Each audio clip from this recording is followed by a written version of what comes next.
ሰላም አድማጮቻችን እንዴት ናችሁ? ዛሬ በስፋት የምንመለከተው ጉዳይ ወደ ሪያል ማድሪድ ቤት ይወስደናል። በሪያል ማድሪድ ቤት የዘመን ለውጥ ለመደረግ ከጫፍ የደረሰ ይመስላል።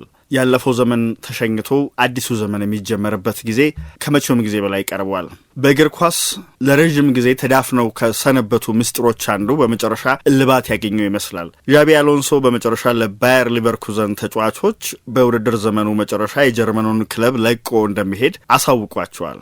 አሁን የሚጠበቀው ሪያል ማድሪድ በይፋ እሱን ቀጣዩ አሰልጣኙ አድርጎ መሾሙ ብቻ ነው። ያ የሚሆነው ደግሞ ካርሎ አንቸሎቲ ከክለቡ ሲለያዩ በዚህ የውድድር ዘመን መጨረሻ ከክለቡ እንደሚለያዩ ተነግሯል። ያ ሲሆን ሪያል ማድሪድ ደግሞ በይፋ አዲሱን አሰልጣኙን ዣቢ አሎንሶ አድርጎ ያሳውቃል ተብሎ ይጠበቃል።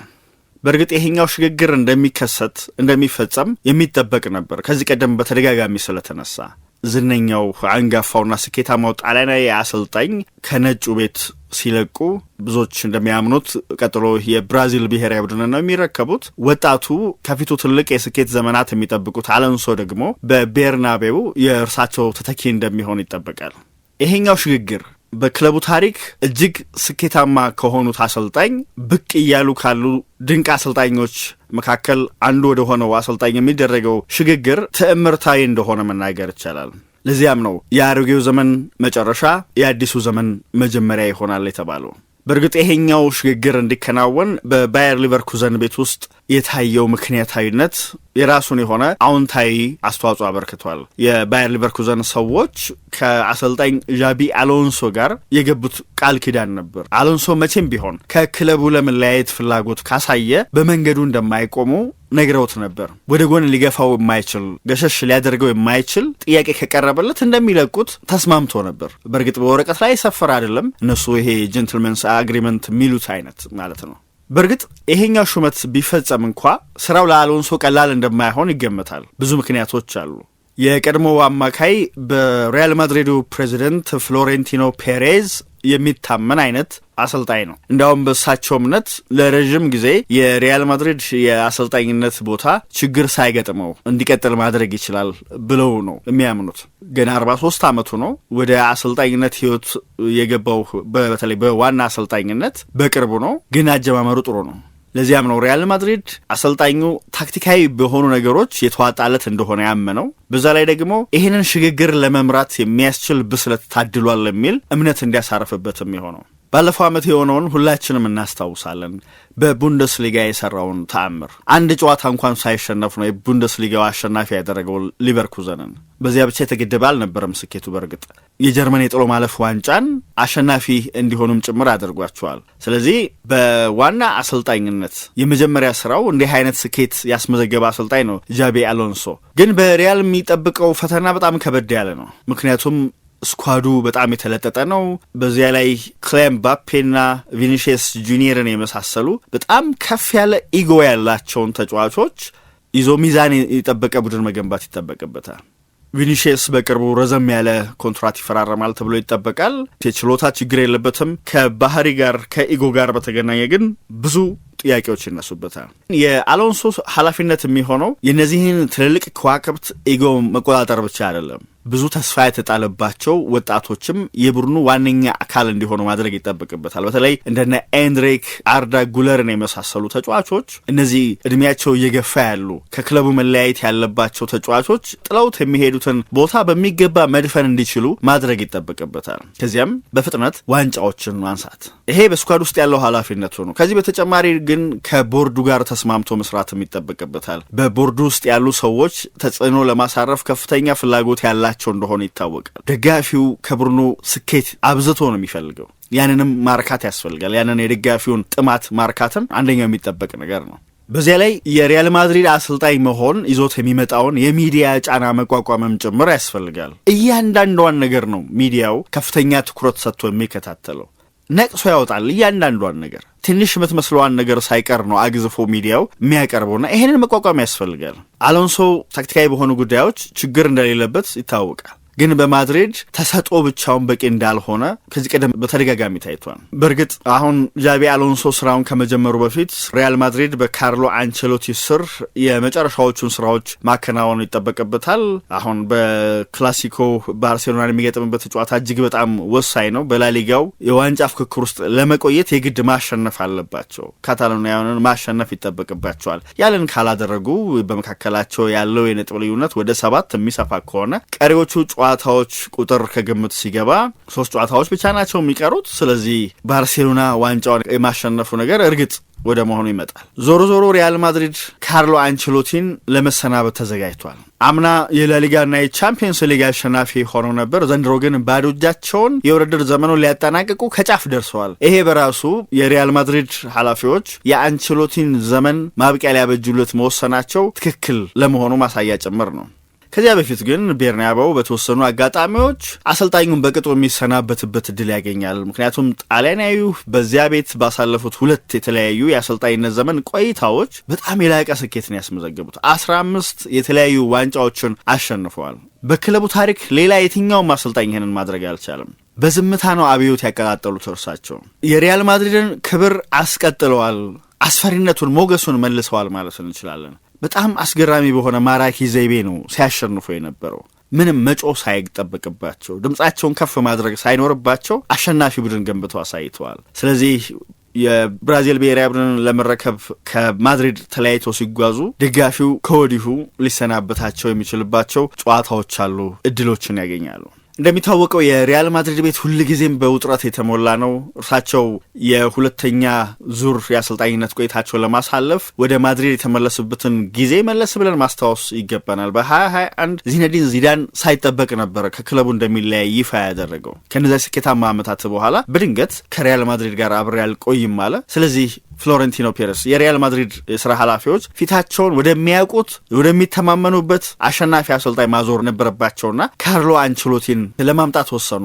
ከኤቨርተን ኃላፊነታቸው አስኮብልለው ወቅቱ በጣም አስቸጋሪ ነበር ለሪያል ማድሪድ። ምክንያቱም የስቴዲየም ግንባታ ብዙ ዋጋ እያስወጣ የነበረበት ወቅት ነው። ስኳዱ ሳስቶ ነበር። ነገር ግን የአንቸሎቲ መምጣት ይሄንን በችግር ውስጥ ያለ ቡድን ነው አረጋግቶ ወደ ስኬት እንዲያመሩ ያደረጋቸው። ባለፉት ዓመታት በየተራ ታላላቅ ተጫዋቾቻቸውን ሲያጡ ቆይተዋል። እነ ሰርጂዮ ራሞስ፣ ራፋኤል ቫራን፣ ካሴሜሮ እያሉ ብዙ ተጫዋቾችን አጥተዋል። ቀደም ሲል አሸናፊ በነበረው ቡድን ውስጥ የነበሩ ወሳኝ ተጫዋቾች ግን እነዚያን በሌሎች እየተኩ ደግሞ መጥተዋል። እዚህ እንዲያውም በአንዳንድ ቦታዎች ቀዳዳዎች መደፈን ሲገባቸው፣ ነገር ግን ክለቡ ከነበረበት የፋይናንስ ችግር አንጻር አንቸሎቲ እንደምንም እየጠጋገኑ ቡድኑን እንዲያሻግሩት ሲጠየቁ ነበር። እስከቻሉት ድረስ ያንን አድርገዋል። ባለፈው ክረምት ክሊያን ምባፔ ወደ ሪያል ማድሪድ ሲመጣ ፍሎሬንቲኖ ፔሬዝ በአንድ ነገር እርግጠኛ ነበሩ። በቃ ቡድኑ ከዚህ በኋላ ወደፊት ይንደረደራል፣ የጎደለውን ነገር አግኝቷል ብለው አምነው ነበር። ነገር ግን እንደታሰበው አልሆነም። ቡድኑ በታክቲኩ ረገድ ችግር ውስጥ እንዲገባ አድርጓል። የሱ መምጣት አሰልጣኙ ማስተካከያዎችን እንዲፈልጉ ተገደው ነበር። በተጨማሪ ደግሞ በመልበሻ ክፍል ውስጥ የተፈጠረ ውጥረት ነበር። ከመጋረጃ ጀርባ አለመግባባቶች ነበሩ። ቡድኑ በተለይ በአካል ብቃቱ ረገድ የሚዘጋጅበት መንገድ ከዲሲፕሊን ጋር የተገናኙ ጉዳዮች በጣም መነጋገሪያ ነበሩ። እናም ፔሬዝ በቀጥታ ይሄንን ጉዳይ በተመለከተ ብስጭታቸውን ሲናገሩ በተደጋጋሚ ተደምጠዋል። ስለዚህ ከሪያል ማድሪድ የበላይ ኃላፊዎች እንዲህ አይነቱ ቅሬታ ነበረ። ቡድኑ በመከላከሉ ረገድ በቂ ጥረት እያደረገ አይደለም፣ በተለይ ዋነኞቹ ኮከቦች ይህንን እያገዙ አይደለም በሚል ቅሬታቸውን አሰምተዋል በተደጋጋሚ። አንቸሎቲ ለወጣት ተጫዋቾች በቂ ድል እየሰጡ አይደለም የሚለውም ቅሬታም እንደዚሁ የዛን ያህሉ ተደምጧል። በተለይ እነ ጉለርን እነ ኤንድሪክን የያዙበት መንገድ ልክ አይደለም እና በአንቸሎቲ አቀራረብ እነዚህ ተጫዋቾች በሪያል ማድሪድ ውጤታማ አይሆኑም የሚል አስተያየት በተደጋጋሚ ነበር ባለፉት ጊዜያቶች ሲደመጥ የነበረው። ይሄ ውጥረት ነው እንግዲህ ተንከባለው ባለፈው ጥቅምት ወር ላይ በይፋ አንቸሎቲና ሪያል ማድሪድ በውድድር ዘመኑ መጨረሻ መለያየታቸው አይቀርም የሚል መረጃ ፈትልኮ የወጣው። አንቸሎቲ የትኛውንም መልበሻ ክፍል የመቆጣጠር አቅም አላቸው ተብለው የሚሞካሹ አሰልጣኝ ነበሩ። አቀራረባቸው እንደዛ ያለ ነው። ደግሞም በአሰልጣኝነት ዘመናቸው ያንን በተደጋጋሚ ሲያደርጉት ታይተዋል። ይሄኛው የሪያል ማድሪድ ቡድን ግን በጣም ፈትኗቸው ታይቷል። ሜዳ ላይ የሚጠበቀውን አይነት ትስስር የሌለው ቡድን ሆኗል። መልበሻ ክፍሉ ከዚህ ቀደም አንቸሎቲ ያሳረፉት በነበረው ተጽዕኖ መረጋጋት አቅቶታል። መከፋፈሎች አሉ። አንዳንድ ወሳኝ ተጫዋቾች አሰልጣኙን ማድመጥ ትተዋል። አቀራረባቸው በቃ ሰልችቷቸዋል። አዲስ ነገር ይፈልጋሉ። ከሁሉ በላይ ደግሞ የቪኒሺየስና የምባፔ ፍጥጫ ማድሪድን ችግር ውስጥ እየከተተው ያለ ይመስላል። ሁለቱም የሪያል ማድሪድ ምልክቶች መሆን ይፈልጋሉ። እኔ ነኝ ከፊት መታየት ያለብኝ የሚል ጥያቄ አላቸው። ሜዳ ላይም ቢሆን በሚጫወቱበት ቦታ ምርጫ ላይ ልዩነት አላቸው። ምባፔ የፊት መስመሩን በመሃል በኩል መምራት ነው የሚፈልገው። ቪኒሺየስ ደግሞ ያንን ቦታ ማግኘት እንዳለበት ነው የሚሰማው። ስለዚህ ውጥረት አለ በመካከላቸው። በእርግጥ በአደባባይ ወጥቶ በይፋ የተነገረ አይደለም፣ ግን ሜዳ ላይ ያንን በተግባር በተደጋጋሚ ተመልክተነዋል። በወሳኝ አጋጣሚዎች እንኳን እነዚህ ተጫዋቾች ሜዳ ላይ እርስ በርስ ለመተያየት ሲቸገሩ ያየንባቸው አጋጣሚዎች በጣም ብዙ ናቸው። የቡድን ጓደኞቻቸው ይህን በደንብ በቅጡ ተረድተውታል። አንቸሎቲ ከዚህ ቀደም ኢጎን በማስተዳደር የከዋክብቶችን ኢጎ በማስተዳደር የተዋጣላቸው ነበሩ። ነገር ግን እርሳቸውም ቢሆኑ ይህንን አምኖ ተቀብሏል። አልቻልኩም ብሏል። አሁን ያለውን የማድሪድ መልበሻ ክፍል ለመቆጣጠር ተቸግሮ ያለው በህይወት ዘመኔ እንደዚህ አይነት ፈታኝ የመልበሻ ክፍል ገጥሞኛ አያውቅም የሚል አስተያየትም ጭምር ሰጥተዋል። በአንዳንድ አጋጣሚዎች ከሚዲያዎች ጋር የሚያደርጉት ቆይታ ራሱ ሲፈትናቸው ታይቷል። ብዙውን ጊዜ በአጭር የሚቋጩ ሆኖ በብስጭት የሚጠናቀቁ ሆኖም ተመልክተናል። ከጋዜጠኞች ጋር የሚያደርጓቸው ቆይታዎች በእርግጥ በአሰልጣኙ መፍረድ አይቻልም። አንዳንድ አሁን ባለፈው ጥር እንኳን ያቀረቡት ጥያቄ ነበር። የዳኒ ካርቫሃር እና የኤደር ሚሊታው ጉዳትን ተከትሎ ካይል ዎከር እንዲመጣላቸው ጠይቀው ነበር።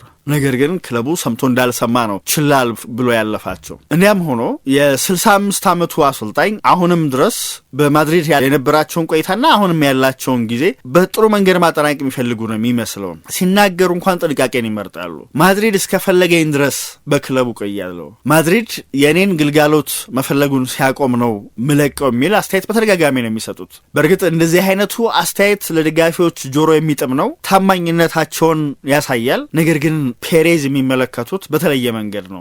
የክለቡ የስራ ኃላፊዎች ላይ ጫና ለማሳረፍ ሆን ብለው የሚያደርጉት ነው ብለው ነው የሚያስቡት። አሁን ሁሉ ነገር ያበቃ ይመስላል። የብራዚል እግር ኳስ ማህበር ከአሰልጣኙ ጋር በለንደንና በማድሪድ በተለያዩ አጋጣሚዎች ተገናኝቶ ድርድር አድርጓል። ሹመታቸው አይቀሬ ይመስላል። የ2026 የዓለም ዋንጫ ማጣሪያ በአስቸጋሪ መንገድ ነው ለብራዚል ብሔራዊ ቡድን እያለፈ ያለው። ግን እንደዛም ሆኖ የአሰልጣኙን ፊርማ እንደሚያገኙ እርግጠኛ ሆኗል የብራዚል እግር ኳስ ኮንፌዴሬሽን። አንቸሎቲ ግን አሁንም ድረስ እስከ ውድድር ዘመኑ መጨረሻ ድረስ ምንም የተለየ ነገር የለም የሚል አስተያየት በመስጠት ላይ ናቸው። የካርሎ አንቸሎቲ የሪያል ማድሪድ ኮንትራት የሚጠናቀቀው በ2026 ነው።